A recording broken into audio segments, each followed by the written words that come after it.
कोटि pranam. Thank you. Good evening, a very warm welcome to all of you.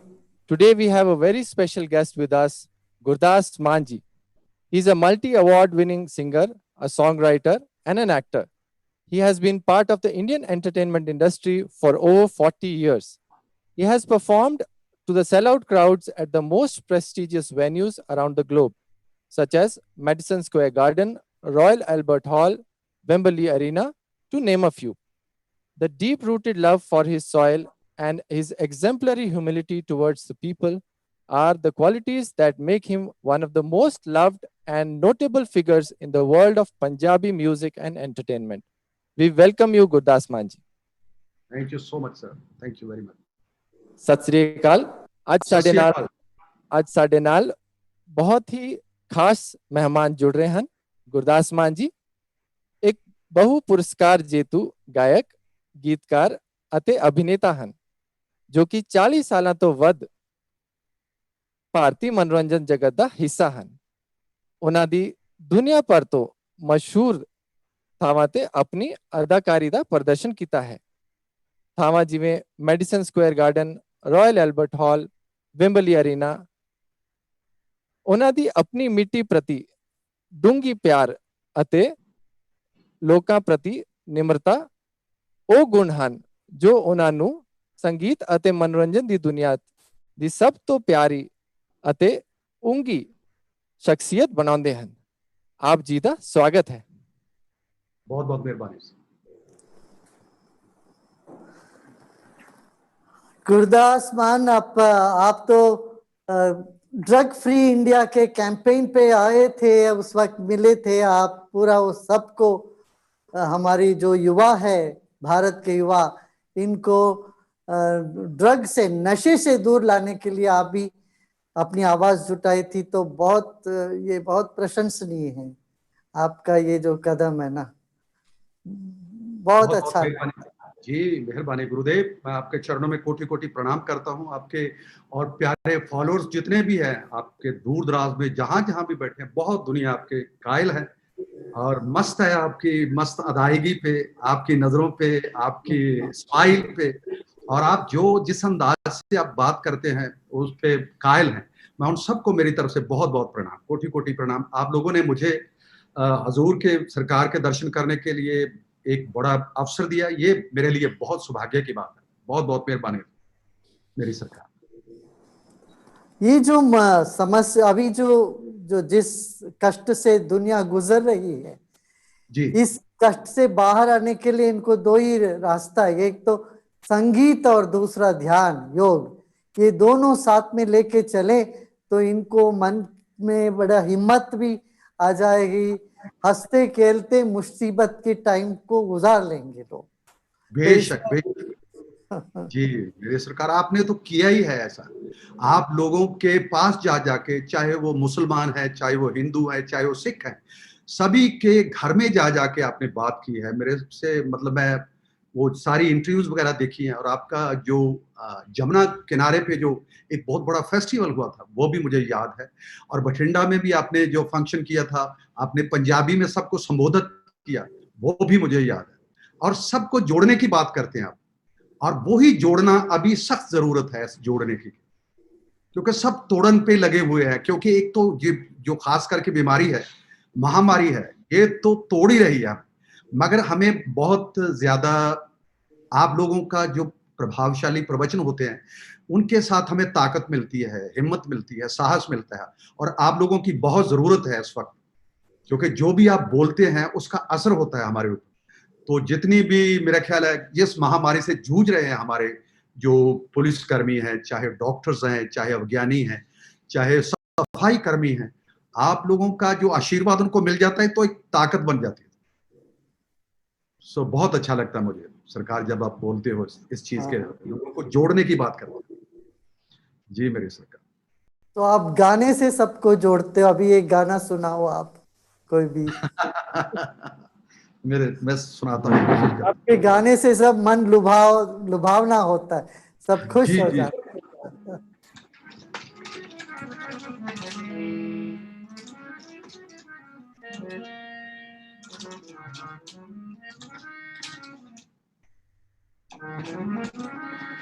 आज बसो मोरे नैनन में, जो पलक ढांप तो हेलूं,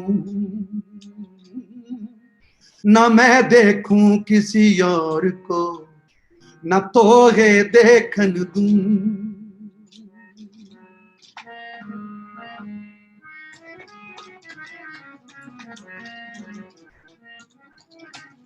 प्रीतम हम तुम एक हैं, कहन सुनन में दो,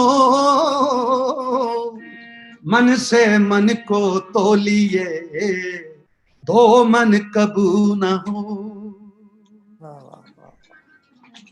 सो मेरे बोल ऐसे ही हैं, बस जो फकीरों के बोल है वही मेरे जुबान पे आते रहते हैं, वही मेरे लिए अब मेरा अकीदा है, मेरी बंदगी है, इबादत है मेरी सरकार।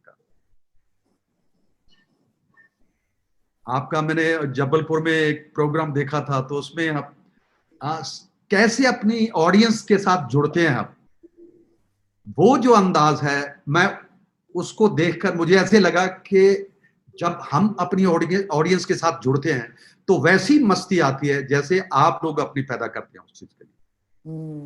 तो आप उसके लिए कुछ, जब आप शो पे जाते हैं, आपको थोड़ा बहुत कोई ऐसी होती है कभी? वैसे तो आप घर को दूर करने के लिए है, दूर करने के लिए। मैं जैसा भीतर हूँ वैसे बाहर हूँ, जैसा हूँ वैसे जाता हूँ। कभी मैं कोई तैयारी नहीं करता हूँ किसी चीज का। मुझे डर लगता है जब मैं स्टेज पे जाता हूँ, मंच पे जाता हूँ, मुझे ऐसे लगता है कि मुझे कुछ आता ही नहीं है। और जब मैं जाता हूँ और उसके नाम से मैं शुरू करता हूँ कि मोरी रखियो लाज गुरुदेव देव, मोरी रखियो लाज गुरुदेव देव, एक ओंकार को सिमरिए सन, ऐसे बोल के उसका शुभ प्रारंभ करता हूँ। तो मोरी रखियो लाज गुरुदेव देव, एक ओंकार को सिमरिए सन्मुख रहे गणेश, प्रथम भगवती सिमर के, मतलब जो सब उसमें चीजें मिल जाती हैं तो सारे देवी देवता एकत्रित हो जाते हैं। बस बस वही बात, दिल साफ हो ना, सब सारे देवी देवता साथ में रहते हैं जी, साथ में चलते जी मेरे सरकार।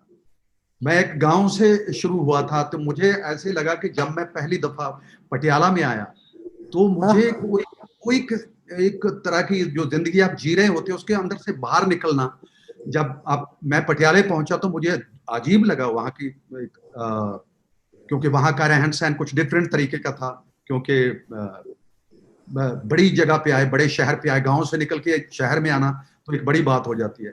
ऐसे ही बंबई में आए तो फिर और बात, मुझे मैं पूछना चाहता था कि जब आप छोटे थे बचपन में, आप लोग भी जब फकीरी धारण करते तो घर को छोड़ना ही पड़ता था, और घर छोड़े बिना फिर जो दुनिया का नजारा नहीं देख सकते। और वो संत लोग ही हैं जो भ्रमण करते रहते हैं, आप आज यहाँ कल वहां, दुनिया को अपना संदेश देते रहते हैं। तो हम भी उसी के लिए निकले थे, मगर पहले दिन कुछ लगा था। और आपको ऐसा कुछ लगा जब आपने अपने माँ बाप को छोड़ा होगा उस वक्त जब छोटे थे?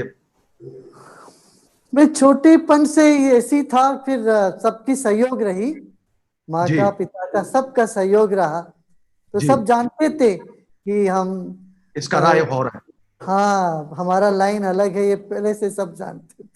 वाह भाई, मेरे साईं।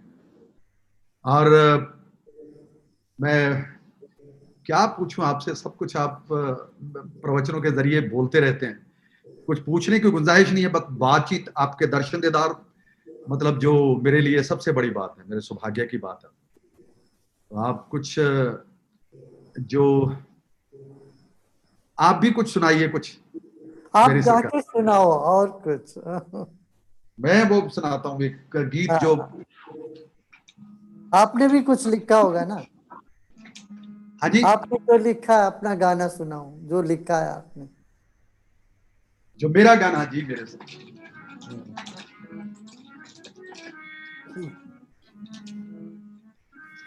अज रांझे किराए ते ले के हीरा, इश्के दी चादर करी जान लीरा, होटल दे बेले च चूरी खवा के ए मज्जियां चरानी किधर जा रही है, ए चढ़दी जवानी किधर जा रही है, रोको वे रोको मेरे रहनुमाओ, ए खसमा नु खानी किधर जा रही है। तो आज का जो ये जो जवानी है, ये हड़ का पानी है, मतलब जैसे हड़ आ जाता है उसको कोई रोक नहीं सकता। जवानी भी ऐसे है, जब तक इसको आपके बताए हुए वो 5 तत्व का ज्ञान नहीं है तो अपने आप पे काबू नहीं डाल सकता, और वो असर होना बहुत जरूरी है अपने आप के ऊपर। जवानी है तो जवानी, जो जिस मुल्क को, जिस वतन को अपने मुल्क की जवानी और पानी नहीं संभालना आता, मेरा ख्याल है वो मुल्क वैसे बर्बाद हो जाता, बर्बाद हो जाता है। जी जी। तो उसके लिए ये गीत लिखा है। हाँ हाँ, गाओ गाओ। कगरे भी गए, फुलकारियां भी गईयां, कन्ना विच कोकरू ते वालियां भी गईयां, रेशमी दुपट्टे डोरे जालियां भी गईयां, कुंड भी गए ते कुंड वालियां भी गईयां, चल पे वलैती बाणे, ओ की बनू दुनिया दा, सच्चे पातशाह वाहगुरू जाने की बनू दुनिया दा है, ओ की बनू दुनिया दा। अल्लाह बिस्मिल्ला तेरी जुगनी, हाय तारे आवे तेरी जुगनी, साईं बोड़ा वाले आवे जुगनी, हाय तारे आवे तेरी जुगनी। वाह वाह वाह। एक है उसमें लिखा है कि जबान के बारे में, कि जबान अपनी हमेशा कि हेलो हेलो थैंक यू करन नड्डियां, हेलो हेलो थैंक यू करन नड्डियां, हेलो हेलो थैंक यू करन नड्डियां, आ गईयां बलैतों अंग्रेज वड्डियां, I don't like the Punjabi Hindi नू, शर्म नहीं आउंदी सानू गालां दिंदी नू। हर बोली सीखो सीखनी भी चाहिए, हर बोली सीखो सीखनी भी चाहिए, हर बोली आनी चाहिए, जहां भी जाए उस वतन की, देश की आनी चाहिए। हर बोली सीखो सीखनी भी चाहिए, पर पक्की वेख के कच्ची नहीं ढाई दी, वो डिस्को दीवानी है नंगेज कजनी, लोकी तेरा वेख दे तमाशा अजनी, तू रंग रलियां माने, वो की बनू दुनिया दा। क्या पता रहेगा कि दुनिया का क्या बनेगा, सच्चे पातशाह वाकई जाने, वही जाने, वही जाने। सो मेरे गीत में यही संदेश है कि नशिया ने पटते पंजाबी गबरू, नशिया ने मतलब उनको उखाड़ दिया है जड़ से, कि नशिया ने पटते पंजाबी गबरू, कड़कन हड्डियां बजाउन डमरू, सियासता ने मार ली जवानी चढ़ दी, दिल मिले किते अख किते लड़दी, मर जाने माना की भरोसा कल दा, बुरा नहीं मनाई दा किसे दी गल दा, कह गए ने लोग सियाने, सियाने लोगों ने फरमाई हुई बातें हैं, तो कह गए ने लोग सियाने, की बनू दुनिया दा, सच्चे पातशाह वागरू जाने। वाहेगुरु वाहेगुरु वाहेगुरु वाहेगुरु। जी मेरे सरकार, जी मेरे। और भी सुनाओ। अच्छा, बहुत अच्छा सुना। मुझे एक वाक्य याद है मुझे हीर के लिए, क्योंकि मैं जब भी उदास परेशान होता हूं तो मैं हीर गाता हूँ। वारिस शाह, जिन लोगों ने हीर लिखी, हीर रांझा का किस्सा जो लेजेंड हुए हैं, लव लेजेंड, तो उसके ऊपर किस्सा लिखा है। तो वारिस शाह दी हीर के कुछ इस तरह से अंदाज है।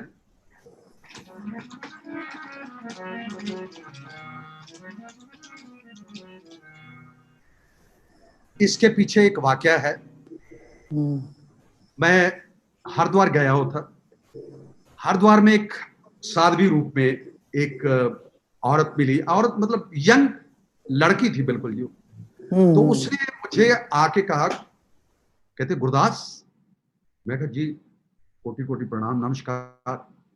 मैं कहा जी मैं मतलब आपके रूप को पहचान के ही मैं आपको प्रणाम करता हूं, मुझे नहीं पता कि कौन है कहाँ है। कहते आपने हीर कब गाई? कहते हीर आपने कब गाई? मैं कहा जी मैं कुछ दिन पहले एक स्टेज पे गाई थी। नहीं स्टेज पे तो गाई, अपने लिए कब गाई? मैं कहा जी अपने लिए तो मैं बहुत दिनों के बाद, मैं अभी गाई नहीं। पहले मैं रियाज करता था, तो मैं जब भी मैं रियाज करता था तो मैं हीर गाता था। कहते नहीं, गाया गाया। तो हीर का किस्सा जो है बहुत, वारिस शाह ने कैसे लिखे बोल के हीर आख दी जोगिया झूठ बोले, कौन रुठड़े यार मनाम दाई, ऐसा कोई ना मिलिया वे मैं ढूंढ थकी, जेड़ा गया नू मोड़ लिया। दई ओ साडे चमदियां जुत्तियां करे कोई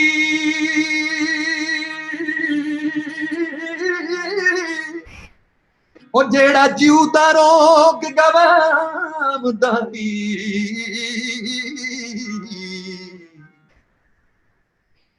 भला मोए ते बिछड़े कौन मेले एवें जूड़ा लोक बलांदाई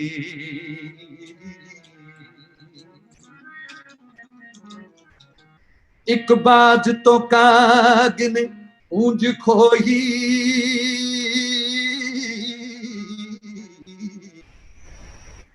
ते वेखा चुप है के कुरलावदा दुखा वालिया नू ओ गल्लां सुख दियां ने किसे जोड़ जहान सुनावदाई ये तो हीर अपने आप में उस राग में है, भैरवी जिसको सदा सुहागन बोलते हैं, और वो अंदर इतनी बसी हुई है कि जब ये मैं ना गाऊं तो मुझे सुकून नहीं। ये मेरी सरकार एक मुझे उर्दू के बोल बहुत अच्छे लगते हैं कि रातों को उठ कर जिनके लिए रोते हैं, रातों को उठ कर जिनके लिए रोते हैं, वो अपने मकानों में वो अपने मकानों में आराम से सोते हैं, वो अपने मकानों में आराम से सोते हैं। कुछ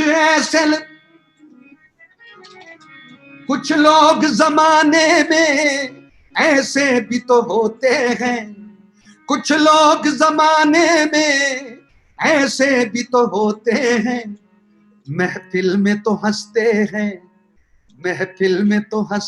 हैं, तन्हाई में रोते हैं, महफिल में तो हंसते हैं, तन्हाई में रोते हैं। एक शेर है, दीवानों की दुनिया का आलम ही निराला है, मस्तों की दुनिया का आलम ही निराला है, हंसते हैं तो हंसते हैं, रोते हैं तो रोते हैं, हंसते हैं तो हंसते हैं, मस्तों की दुनिया का आलम ही निराला है, हंसते हैं तो हंसते हैं, रोते हैं तो रोते हैं।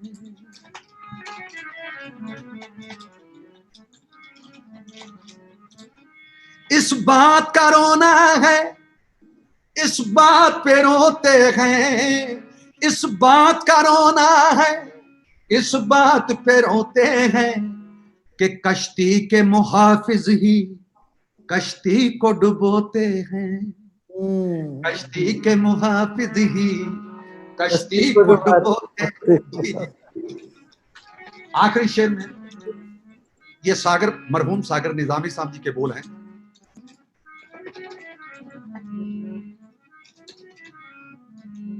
ये शेर नहीं सागर मेरे दर्द के टुकड़े हैं, ये शेर जो लिखे हुए हैं शेर नहीं है, मेरे दर्द के टुकड़े हैं, शायर बोलते हैं। मैं ये शेर नहीं सागर मेरे दर्द के टुकड़े हैं, हम कांच के धागों में जख्मों को पिरोते हैं, हम कांच के एक धागे में पिरोना तो अलग बात है, कांच के धागों में जख्मों को पिरोते हैं। तो आप लोग मेरे साईं, आप लोग उस वजूद से निकले हुए, आप लोग उस बंदगी से निकले हुए, आपने उस कांच के जरिए अपने इबादत की है, बंदगी की है, और अपने जो है अंदर के जो अल्फाज हैं, आपने बोला था अक्षर जो है वो अक्षर क्यों बोला जाता है वो, और मुझे बहुत अच्छा लगा। हम तो सिर्फ अक्षर बोलते थे कि अक्षर हैं, ये लिखे हुए अक्षर हैं, ये बोल हैं, मगर आपने बोला कि वो तो सारी सृष्टि में समाये हुए हैं, ब्रह्मांड में समाये हुए हैं। और जब खोजबीन मतलब उस पर चल रही है, जब खोजेंगे तो उसका पता लगेगा कि वो खत्म नहीं होते अक्षर। आपने, मुझे याद है कि आपने वो बोले। जी गुरुदेव। लोग कहते हैं खुदा नजर नहीं आता, लोग कहते हैं खुदा नजर नहीं आता, हम कहते हैं खुदा के सिवा कुछ नजर नहीं आता। ओए मेरे बाप। हम कहते हैं खुदा के सिवा कुछ नजर नहीं आता। वाह वाह वाह मेरे माल का। एक बड़ा खूबसूरत शेर ऐसे भी था कि यार अब मुझे ऐसी खुदाई ना दे, यार अब मुझे ऐसी खुदाई ना दे कि अपने सिवा कोई दूसरा दिखाई ना दे। एक एहसास का नाम है खुदा, एक फीलिंग का, एक एहसास का नाम है खुदा कि रहे सामने और दिखाई ना दे। मेरे, आपने भी यही मतलब उसका जो आपका बोला हुआ, हर जगह वही नजर आता है और हर तरफ वही नजर आता है। मैं एक पंजाबी में एक बहुत खूबसूरत बात थी कि जोगियां दे कन्ना विच सच दियां मुद्रा, वैसे तो कच दियां मुद्रा लिखा था, मैंने कहा ये सच की होनी चाहिए, जोगी के कान में सच की मुंदर होगी। जोगियां दे कन्ना विच सच दियां मुंदरा चो मुंह दिसदा, मुंह दिसदा वे मैं जेड़े पासे वेखा मैनू तू दिसदा, मुंह दिसता। हाँ, मुझे तू ही तू नजर आ रहा है, तू ही तू। मुंह फेर जिधर देखूं मुझे तू ही नजर आए, मुंह फेर जिधर देखूं मुझे तू ही नजर आए। कहते ना दर दीवार दर्पण भयो जित देखो जित तोई, जहाँ देखे तो वही। हाँ हाँ, आप गाओ ना उसको, गाओ आप। मेरे मैं क्या गाऊं आपके सामने मेरे सरकार, मेरे ना गाओ, बहुत अच्छा। मेरे आपको ईश्वर ने ये सब गिफ्ट दिया ना, ये तो आपको मिला है तोहफा।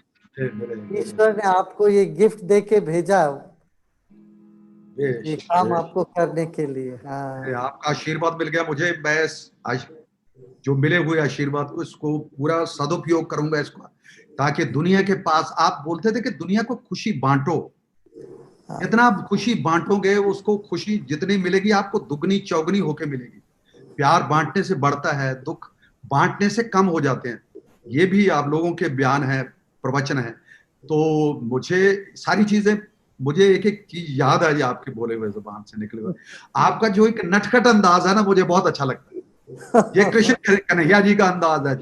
और मुझे अब जब आपने बोला था कि आप लोगों अपने अपने जन्म को पीछे जाइए, याद करिए कि हम पहले भी पैदा हो चुके थे, हो सकता है हम 5000 पहले भी पैदा हुए हों।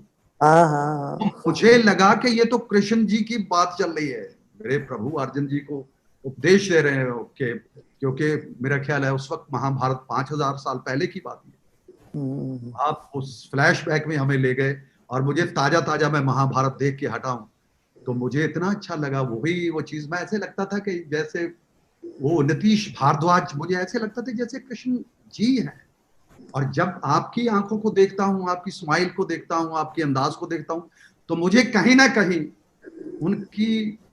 उनकी रूह आपके अंदर नजर आती है जब आप मंच पे होते हैं। मैं कायल हूं इस चीज का गुरुदेव, मैं बहुत अच्छा लगा। मैं सुनाता हूं कुछ और चीजें जी।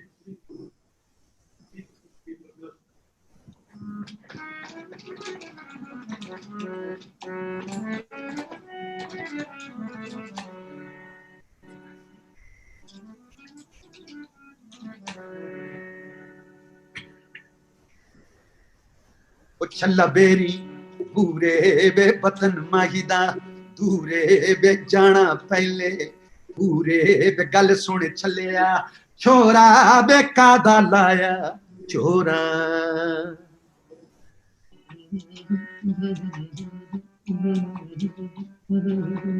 ये फोक है पुराना छल्ला। छल्ला एक गहना है जो हम अपना उंगली में पहनते हैं। उस छल्ले को लेकर अपनी हकीकत बयान की है। और कुर्बान जाऊं मैं उस शायर के जिसने पंजाब की पूरी कल्चर को इस छल्ले के अंदर पिरो के रख दिया। मुझे मैं उसी के बोल में दोहरा रहा हूं। ये कंपोजिशन मुझे बहुत अच्छी लगती है। पाकिस्तान के इनायत अली साहब ने बहुत पहले गाया था ये। वो छलकन दियां डंडियां, छलकन दियां वो डंडियां, छलकन दियां डंडियां वे सारे पिंड विच भंडियां वे गल्लां छज पा छंडियां वे गल सुन छलिया होरा वे कादा लाया चोरा।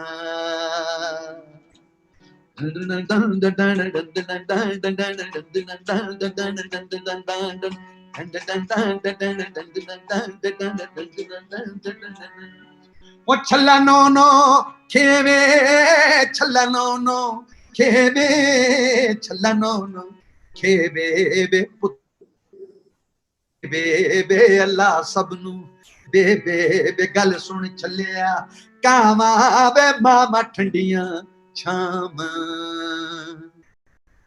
वो छल्ला गल दी गानी वे टुर गए दिलां दे जानी वे मेरी दुखां दी कहानी वे आके सुन जा जुबानी वे गल सुन छलिया ढोला वे रब तो कदाई ओला। ये सूफियाना अंदाज के गीत हैं जी, क्योंकि आप भी सूफीइज्म ही है आपके अंदर, क्योंकि सारे धर्मों को एकत्रित करके चलने वाले लोग ही सूफी हैं। हाँ बिल्कुल। तो हम उसका मजा लेते हैं। अब हम आपके अंदर से अपनी रूह को देखते हैं बस। जी मेरे सरकार, आप भी कुछ कोई मोहब्बत का लफ्ज एक ही होता है, मोहब्बत बिल्कुल का तो लफ्ज एक ही होता है, उसका भाषा एक ही होती है। कोई कोई शक नहीं, कोई शक नहीं, बिल्कुल जी बिल्कुल। वो चाहे किसी धर्म में भी हो, किसी मजहब में हो, किसी देश में हो, तो प्यार तो ऐसे ही हो जाएगा जी। मतलब इसको प्यार बोल, प्यास लगे तो फिर ऐसे ही हाथ करने पड़ेंगे, कोई जबान नहीं। बिल्कुल बिल्कुल इशारों की जबान, जेड़ा अख दे इशारियां ਨੂੰ समझ गया, जो आंख के इशारों को समझ गया, वो रब दे नजारियां ਨੂੰ समझ गया। हाँ बस। और जिन्हें हर की पौड़ी देख ली, जिन्हें हर की पौड़ी देख ली, वो गंगा के किनारे ਨੂੰ समझ गया। हाँ हाँ। और जिसने शादी करके देख ली, वो ब्याह और कुमारिया ਨੂੰ समझ गया। ये तो मैं नहीं जानता, ये आखिरी वाला मैं नहीं जानता। अब वो है जिसने शादी कर हाँ जिसने जिसने शादी करके देख ली और ब्याह और कुंवारों को समझ गया, वो दोनों। हाँ हाँ हाँ। ऐसे एक शरारत भरे जो शेर भी होते हैं, बहुत क्योंकि अच्छा, हम जब बहुत लोगों के साथ जब बात करते हैं, आप भी लोगों को हंसाते रहते हैं छोटी छोटी बात करके, और हमें भी जब अपनी ऑडियंस के साथ जुड़े होते हैं तो उनके साथ ऐसी बातें करके मजा आता है कि उनकी बात उनके तरीके से कही करना जाए, चाहिए, ताकि ऐसे उनको ही लगे होना कि ऐसे ना हो लोग सो जाएं। कर। आप भी नहीं सोने देते, आप भी जागृत रखते हैं, क्योंकि आपका काम ही जागृत करना है। सही बात है। हम भी नहीं सोने देते जब तक वो मस्ती में होते हैं, कि मस्तों का झूमना भी बंदगी से कम नहीं, और मरना किसी की याद में जिंदगी से कम नहीं। हाँ इतना शदीद, इतना गहरा, इतना शदीद गम है कि एहसास गम नहीं। कैसे कहूं कि आपका मुझ पे कर्म नहीं, मंजिल मिले या ना मिले मुझे इसका गम नहीं, तुम साथ साथ हो मेरे यह भी तो कम नहीं। हाँ सही बात। आप हमारे साथ हो, आशीर्वाद साथ है जी प्रभु जी। बहुत अच्छा, बहुत अच्छा मान गुरदास। मान फिर अपना एक बार ये सब मुझे कभी ना आपके गोरख रूबरू नगर दर्शन करें, बैठेंगे। आपके सामने बैठ के आपके गोदी में सर रख के मुझे बात करने का कभी हाँ मौका मिले तो मुझे अच्छा लगे बैठेंगे जी। अपना। हाँ जी जी सरकार, बहुत जी सर, थैंक बहुत यू सो, अच्छा, बहुत बहुत बहुत अच्छा। मेहरबानी। कोई गलती गुस्ताखी भूल चुक हुई हो ना तो ना क्षमा, बहुत अच्छा, बहुत बहुत बढ़िया, प्यार देना मेरा, जहां भी जाए मुझे मेरा प्यार जरूर दे देना है सबको। बहुत प्यार, बहुत। थैंक यू सो मच मेरी sir.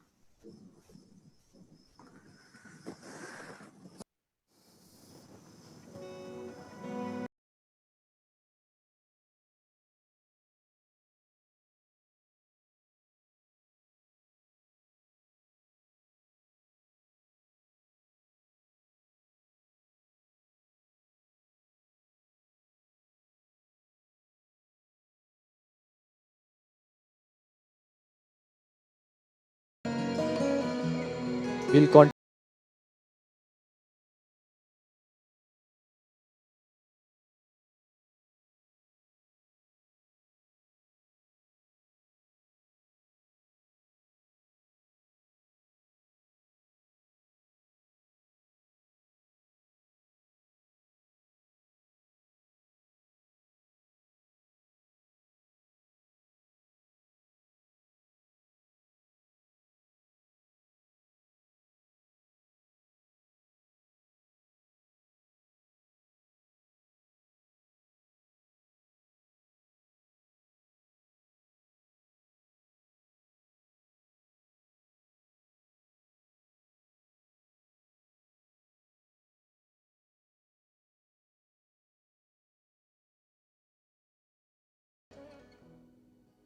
Sit comfortably and easily.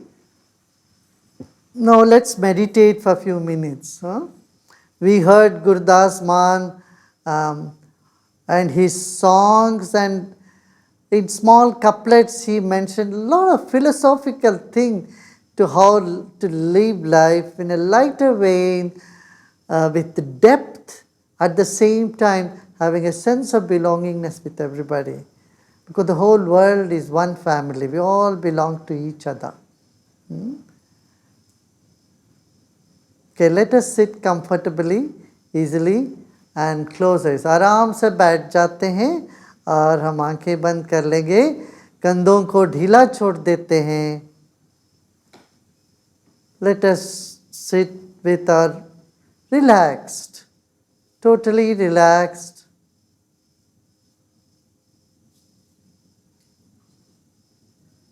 Body relaxed and eyes closed. You may close your eyes, आंखें बंद कर लेते हैं. Let's take a deep breath in and let go. एक गहरी सांस लेते हैं और छोड़ते हैं. जैसे जल में मछली रहती है, ऐसे हवा में हम रहते हैं. Like fish in the water, we are in air. Become aware of the air all around you. Take a deep breath in and breathe out.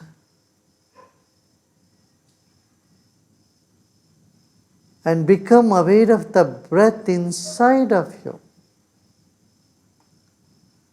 It is the breath that is keeping us alive.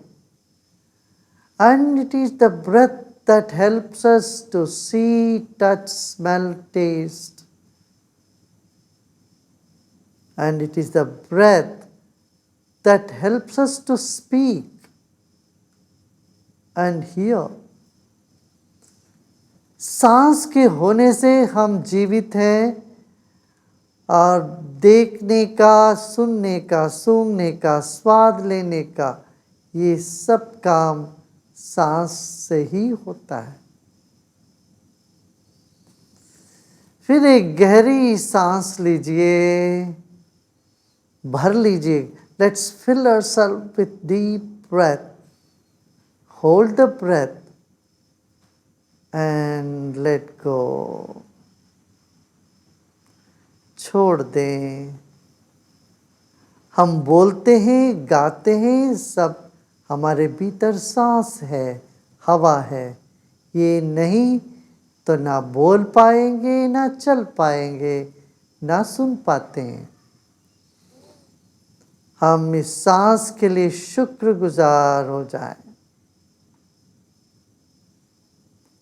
Let us honor our own breath. It's the breath that is helping us to speak and to hear as well. Breathe in and let go.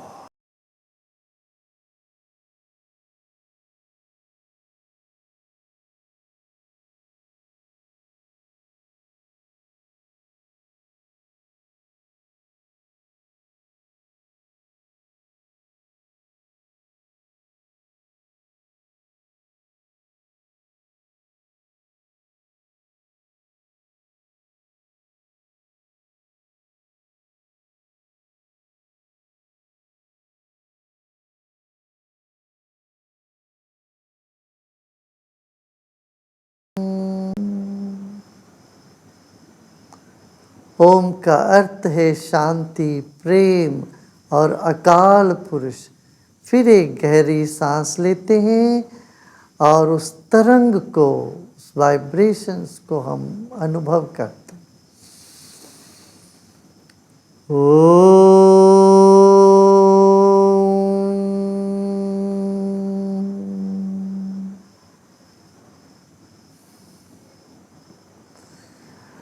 मुस्कान के साथ विश्राम करें.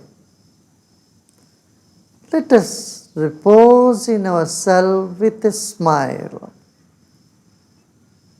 This time there is nothing to do and nothing to know either. Let us become aware of the space in the entire room we are sitting. जिस कमरे में बैठे हैं उस कमरे के दीवार और छत के बीच में जितनी भी जगह है उसको याद कर लें. मन ही मन दीवालों को छू लीजिएगा.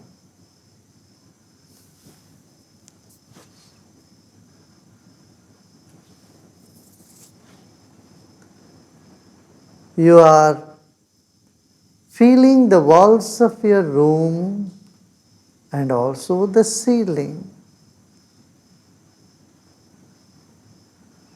And let go all your efforts.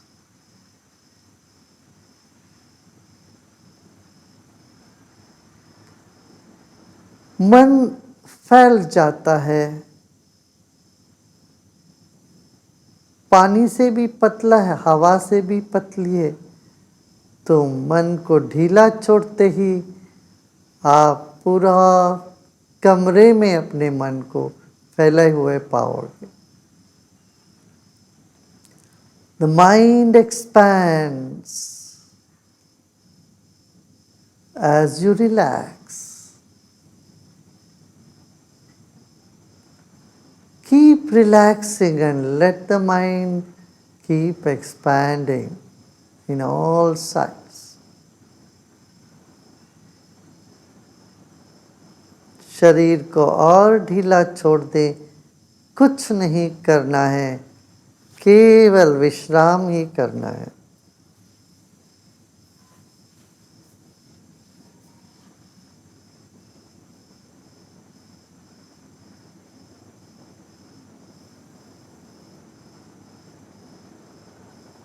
आंखें बंद है. इस वक्त हम अपने मन को भीतर ले गए.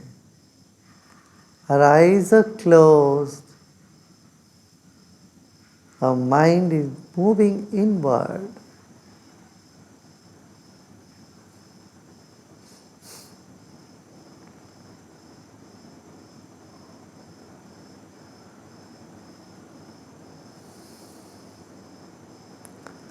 मुस्कुराते मुस्कुराते विश्राम करें. Repose with a smile. And let the smile percolate to the back of your head. जैसे चेहरे में मुस्कान है वैसे मस्तिष्क के कण कण में मुस्कान को उतरने दीजिए. सिर के पीछे भी मुस्कान को जाने दें.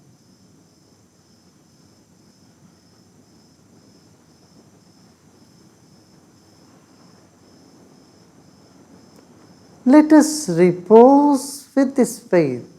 All that you wanted, you got, and many more of what you want, you will get it. अभी तक जो चाहा बहुत कुछ मिला है. जो मिला है उसके प्रति संतुष्ट हो. आगे जो भी लेना है मिलना है आपको वो मिलेगा ऐसे भरोसा हो तो आप विश्राम कर सकोगे.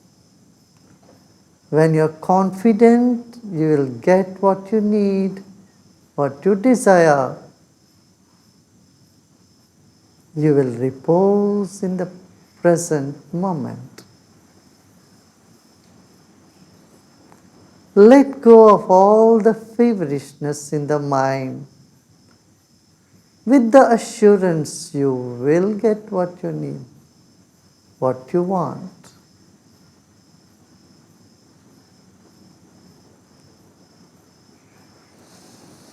Whatever thoughts are coming in the mind, just let them come. Good thoughts, bad thoughts, embrace them all. मन में जो भी विचार आ रहे हों, अच्छे बुरे सभी विचारों को स्वीकार करें और विश्राम करें.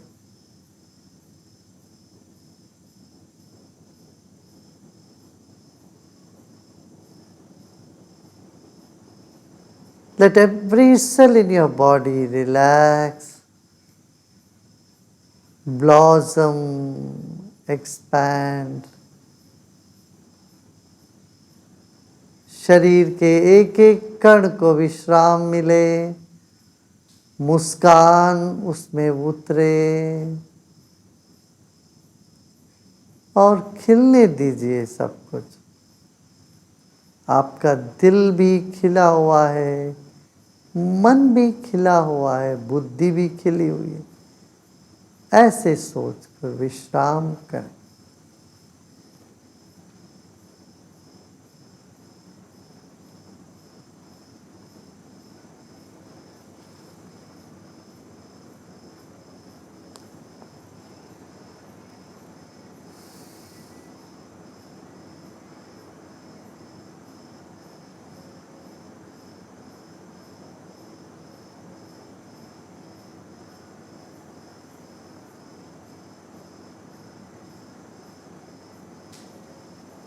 Our life is a gift, and the whole world that we are in is also a gift to us. Let us honor this gift. हमारा शरीर तो हमें एक तोहफा से मिली है और एक सारा संसार भी तोहफा है, उपहार है। हमारे मित्र, बंधु, रिश्ते सभी भी हमारे लिए तोहफा है। All our gifts, all our friends, family, everyone is a gift to us.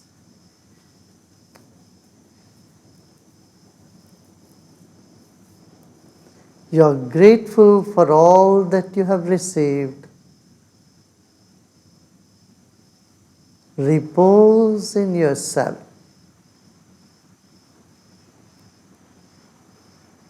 जो भी हमको मिला है उस सब के लिए हम धन्य भागी हैं।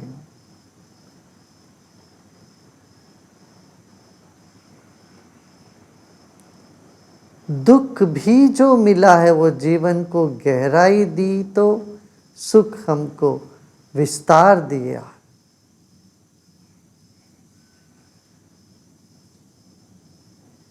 The good days have given you strength and expansion. The bad days have given you depth and wisdom.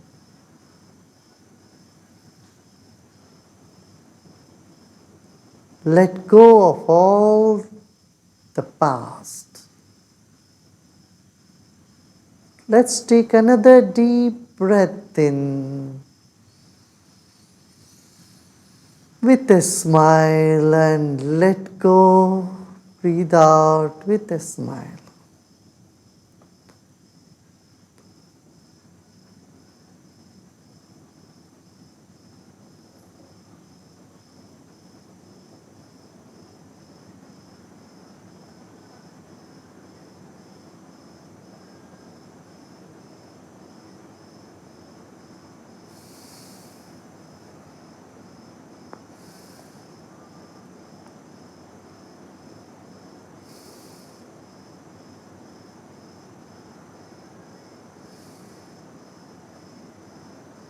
You honor your own body, honor your breath. अपने ही शरीर को मन ही मन शुक्रान करिए, धन्यवाद दीजिए। अपने ही सांस को भी, यह भी एक प्रसाद है। Your breath is also a gift. Honor your own breath. Let's take another deep breath in and breathe out.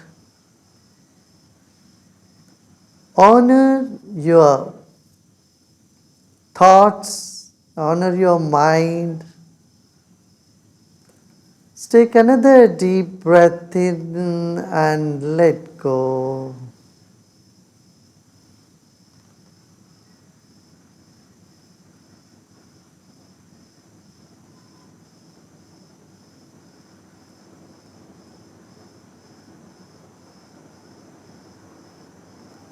Let us honor all the 5 elements. Let us honor the earth element.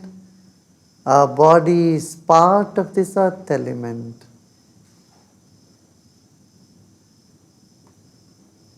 हमारा शरीर इस धरती का एक अंग है। धरती को भी हम सम्मान करते हैं मन ही मन। इस मिट्टी को हम सम्मान करते हैं।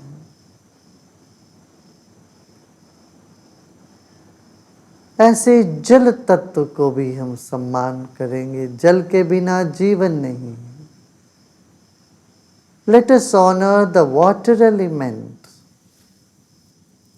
Without water, there is no life.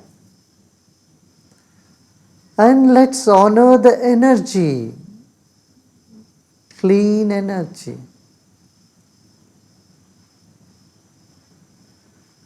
Our body has tremendous energy. Let us honor the wind element, air element. हम वायुमंडल को भी सम्मान करें, इसको भी शुद्ध रखें। फिर एक गहरी सांस लीजिए और छोड़ें, और सब तरह की प्रयत्न छोड़ दें।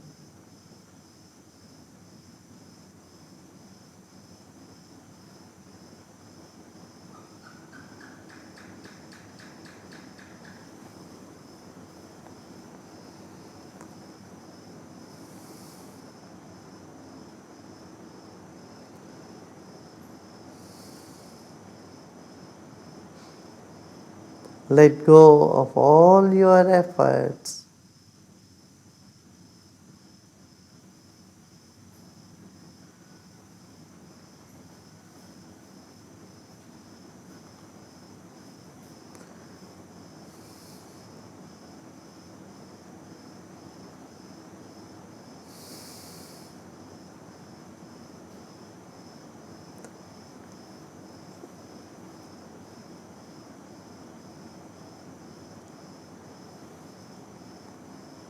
ध्यान श्रम साध्य नहीं है, विश्राम से ही होता।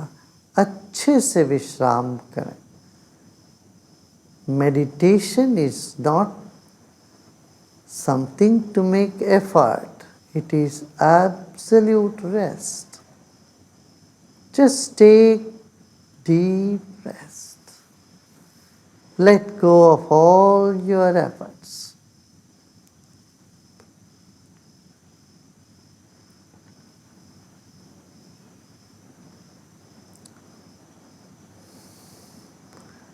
Om Shanti Shanti Shanti. You are peace. You are peace. You are peace.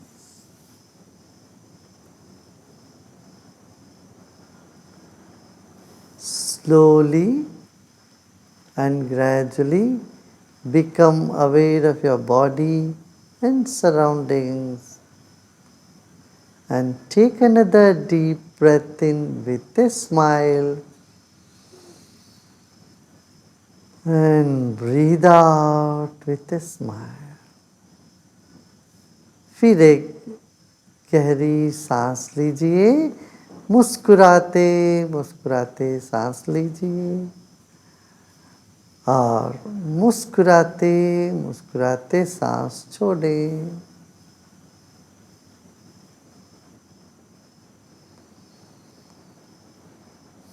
और धीरे धीरे आंखें खोल सकते हो। You may slowly and gradually open your eyes.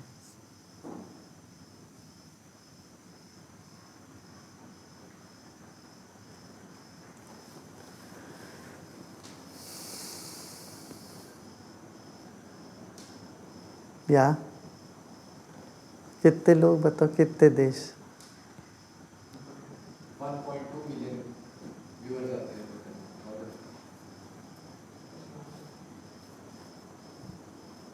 we are joined by 1.2 million people from around the world, from 142 countries.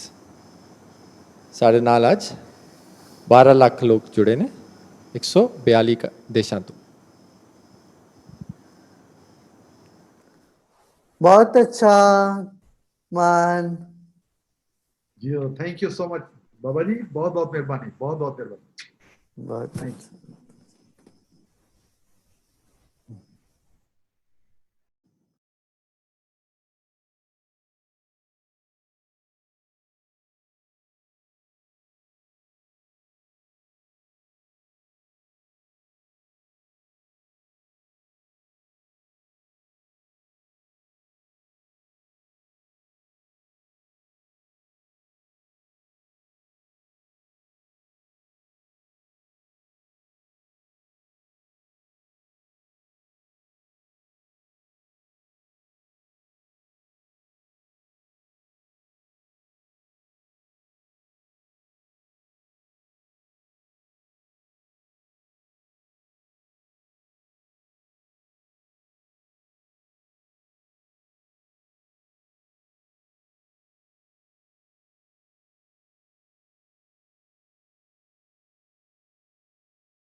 Good afternoon. My name is Christoph Glaser, and it's my great pleasure to welcome all of you to today's discussion on the topic sports quo vadis, reimagining the sports in the COVID-19 times. And it's great to hear that we are followed by 1.2 million viewers around the globe. And it's great that Gurudev Sri Ravi Shankar, that you are hosting us today with this discussion. We are very honored and privileged. And I would like to introduce the panel. We have with us today the Minister of Sports from Colombia, His Excellency Ernesto Lucena Barrero. Buenos dias, pleasure to have you. Hello. We have with us Mr. Christoph Daum, international famous sports manager and TV commentator from Germany. Hello, Christoph. Grüezi, Christoph. We have from the United States, from the Aspen Institute, one of the world leading think tanks, the Executive Director for Sports and Society Programs, Mr. Tom Ferry. Tom, can you hear us?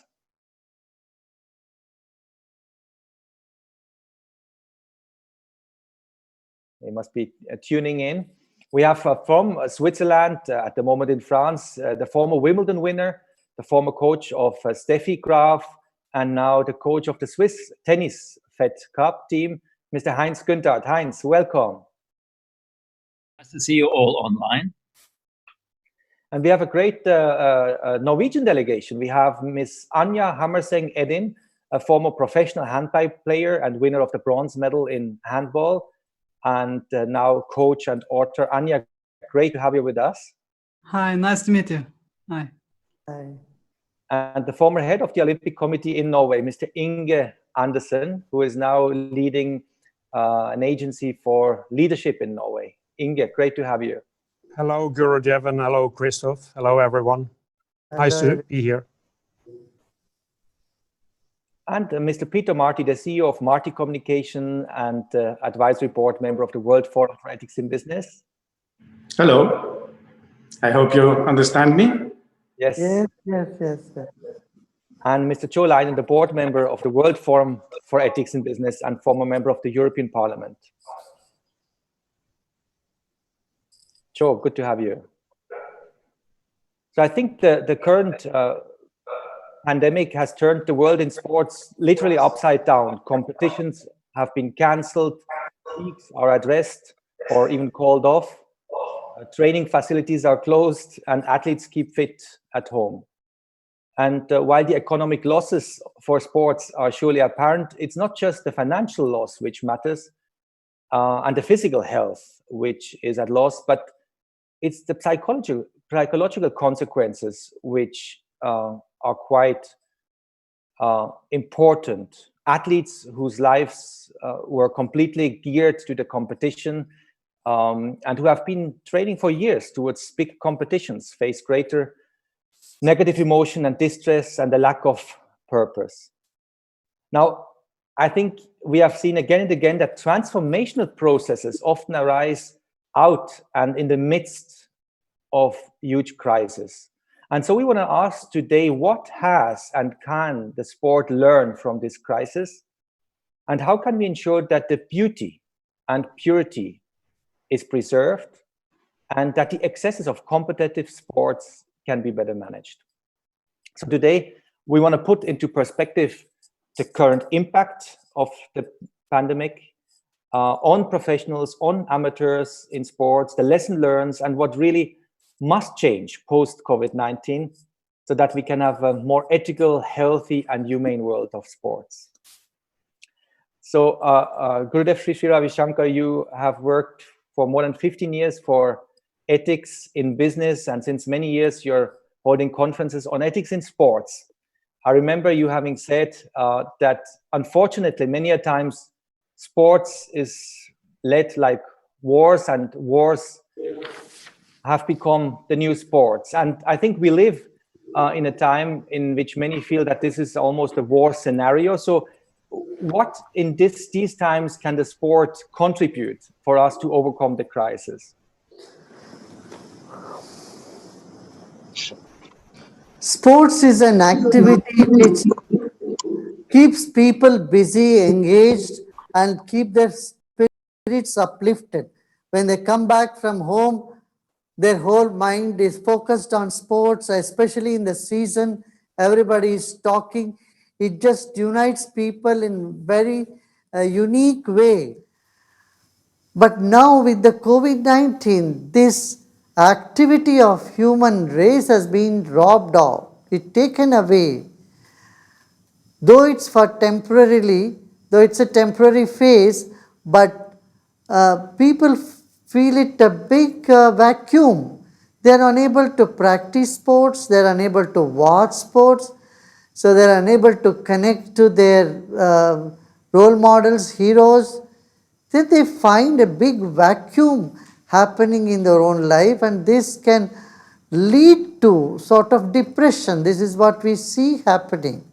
When you are not able to go out, when you are not able to go on holidays, and the economy is getting bad to worse, and suddenly you find the only solace you have, that sports or other entertainment is also blocked. At this situation, I think it's very important to reassure our population that all will be well. We will all get back to normal. This is just a passing phase. This message we need to give loud and clear, number one. Second is, this is the time to reflect about oneself, one's values. How much do I care for values in society? How much I care for environment? How much I honor others' feelings and emotions? how much I am compassionate with others. These are certain things that that beckon us to think in this trying time. So there are some good things about this also. See how nature is rejuvenating itself. Suddenly the ozone hole is getting cleaned up. We see dolphins coming in Mumbai, and we see, weather conditions are getting better. Somehow nature is trying to recuperate itself. So with all this, I would say, though physically you are unable to go out and play games, but please do not lose your sportive spirit.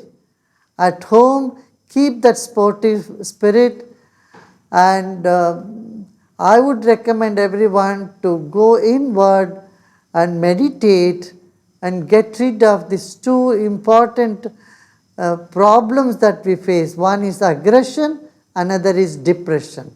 So our youth can really benefit from this lockdown. They can improve their talents, they can learn more, and wait for brighter days in the future. Yeah, Glaza. Thank you, Gurudev. And we know that you have been very instrumental to bring peace to the great nation of Colombia a couple of years ago. And it's great we have His Excellency Ernesto Lucena Barrero with us. He has been a national champion in squash and is now leading the sports ministry. So, Ernesto, how has the COVID-19 pandemic impact the sports scene in Latin America and in particular in Colombia? And how do you cope with it?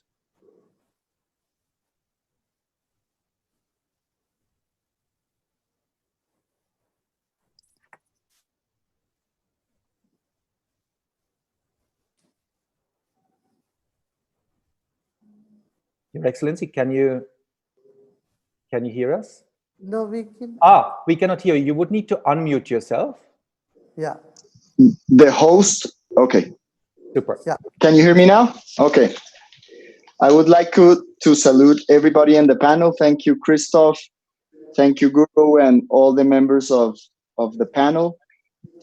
I would like to give a very warm thank to a Congress member of Colombia who got me invited into this forum. He's Juan Carlos Lozada, a person who has worked for peace in Colombia, who has worked for environment in Colombia, and right now is one of the young promoters of sports also in our country. COVID has hit Colombia very hard. I would say from economic perspective, obviously we have been held by the lockdown and people right now are trying to change the mindset. And specifically in sports, I would have to say now that we are trying to change the view of competition into values in sports. Right now, we're not worried about medals. We're not worried about podiums. We're not worried about who's better, who's first, who's second. We have shifted the view. And it's one of the things I've been trying to do for a couple of years, is how the Ministry of Sports can go in a transverse mode to education, to security, and to health. And basically what I would have to say is that right now, all of the sports industry has to shift into values. I would have to say that what Guru said is very important. We need our brains to understand that the world is changing, that competition is right now not on the first page, it's cooperation. And Colombia has lived through many years a conflict, a war that none of us wanted to be in. And I think that sports is one of the great instruments to help our children, to help the new generations understand the value of resilience, empathy, teamwork, and optimism.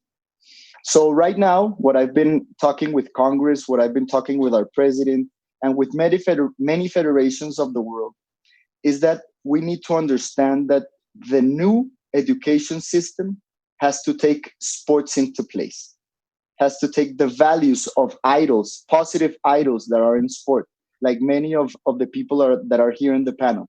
We need you to transform the world, not for competition right now, for education. And that's really what we're trying to do right now in Colombia. We're trying to make our Ministry of Sports much stronger through the development of new characteristics in the brains of youngsters. Thank you so much, Your Excellency. And I'm dialing in from Switzerland. In Switzerland, one of the most popular sports is skiing, traditionally. And so it's an extra honor for me to have with us Ms. Sarah Lewis. She's the head of the Secretary General of the International Ski Federation. Now, nice to be with you, everybody. Great to have you.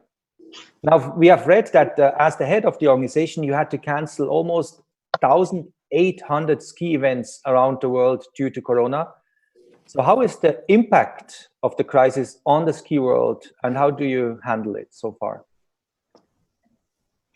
You're right. At the latter stages of the competition season in February and in March, it was necessary to cancel around 20% of the total annual competitions, including the highest level ones at World Cup level, and the organisers and the national associations whose events couldn't take place. They were very, very heavily hit, as this is a main source of their income. And we have really felt this impact very much throughout all levels of their activity. And this is what we're dealing with at the moment. The challenge is really the uncertainty of the outlook for sport to be able to plan and to have an indication of timings when a certain level of normalization can resume. The financial impact on sport, as in most other sectors, is absolutely huge. And the world economy plays a big role here. Many business areas who are contributing to sport, their partners and sponsors of it. But this all being said, what we are experiencing at the moment is a great buzz from the role that sport is playing in society as such. And His Excellency, the Minister of Sport for Colombia, has already given us that insight in their country, that the governments are prioritizing exercise as a key contributor to the welfare of the population. And within sports, we see this as a great opportunity for the future to expand its role with day-to-day life moving forwards. And competitions will be a stimulator and an inspiration for many persons to tune in and to say, I'd like to try that myself. So skiing, we're proactively involved, and we're going to take a leading role in this respect. Thank you so much, Sarah. Now, apart from skiing here in Switzerland, we all love soccer. And one of the great idols in the soccer world when growing up for me was Mr. Christoph Daum, who as a manager has won 8 trophies with clubs from Germany, Turkey, and Austria. And Albert Einstein once famously said that relativity does apply to physics, but not to ethics. However, in today's sports scenario, I think it's very difficult to understand what is really ethical and what not. So it is with the soccer in Germany. This weekend, the soccer is starting again, while many businesses are still not operational. And there's a big discussion in Germany and in Switzerland whether Germany is treated too preferentially, while others say it's an important fun factor, it's important for society. So how do you see the situation, Christoph? First of all, a very warm welcome to everybody. I think all of us learned a lot about pandemic problems, and we are still in this learning process.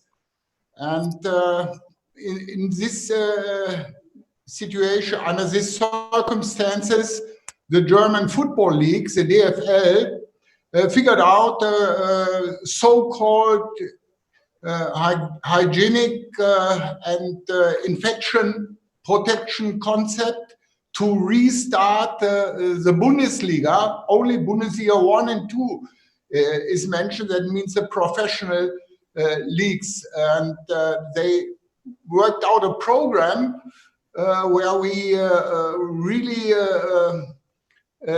are reducing the risk of infections. Okay, we cannot exclude them, but it's a concept where other countries even asking now the German Football League how you prepare it, how it will work. Okay, that we do not know. And this concept was presented to medical experts, to politicians, and they had a clear look at it. They made a very intensive check-up, and then they decided, okay, this concept sounds reasonable, and we will start. But the restart is not a free ticket. It's, let me say, permission from match day to match day. We are under really great observation and control, and as the head of German Football League, Christian Seifert, said, if there will be any disadvantage for our society, we are really ready to stop immediately. Yeah, we only want to have this, I call it pilot project, because we have to work out concepts for the crisis we are facing right now. And okay, it's a very massive concept, and it's really with binding rules to all the players, to the staff members, and it's not in a sense back to a normal way. No, it's a special way. It's not only a special way because we have no spectators. Yes, all the games are without spectators. And on the other hand, how the players and the staff and all the other people, there are around 200-300 people in the stadium, are under control. That is not normal. But here the Bundesliga has an advantage because the Bundesliga 1 and 2 have a fantastic healthcare concept, and the monitoring, the testing of every player happens nearly every day. Now we just add the corona testing, and that's not a big deal for the Bundesliga 1 and 2. But honestly, as I said it before, we do not know if it makes sense, if it will work. I know that in United States, the NBA was thinking about a restart. Premier League is thinking about a restart. A lot of other leagues and professional football or even other sports thinking about a restart. And now the German Football League has a model where all the others can have a look, and we can gather informations, what's working, what's not working, what makes sense. And if we will see that any disadvantage will pop up, then we can stop immediately. But on the other hand, honestly, I can tell you, we know that football is not the center of life. We know that the health of every human being has absolutely priority, and we will act and behave always with this in our mind. But on the other hand, if we are speaking about mental things, then I can tell you that from the emotional side, a lot of people are waiting to see football, even it's just in TV. And that means we will have other discussions, not only about Corona details or facts. No, we will speak now about a goal, winning or losing, or behavior of the players. That means from the emotional side, there will be maybe an advantage for the people. I do not know. I just guess it because I know if you are emotionally healthy, that means your immune system gets stronger, then this will maybe also become a protection for infection. So this emotional, this social aspect of the restart, maybe it's also working. We will see what's coming out. This concept is under observation, and we will gather results. Maybe we can use it for other sports. Maybe we can use it for other parts of our society. And therefore, I'm also looking forward, because it's a concept made in Germany, and hopefully this will be a very good new product made in Germany. Thank you. Thank you. Surely it will be, and I can already feel your passion and love for the game, Christoph, very much so. Now, the tennis world, Heinz, has probably even a bigger crisis. It's the first time since the Second World War that the Wimbledon games will not be held, and Rafael Nadal, the world #2, has been quoted to say that he believes that in 2020 there will be no more competitive tennis sports. Now, while Federer, Nadal, and Djokovic do earn millions, and the crisis does not pose a financial issue, players ranked outside the top 200 in the world can hardly earn a living and are really threatened by the crisis. Heinz, do you see a systemic change needed in the tennis world? How do you assess the situation? Well, tennis is really poorly equipped for this pandemic, probably worse than any other sports. And it's quite simple. If you look at where tennis is played, if we're talking about professional tennis, if we're talking about the ATP Tour.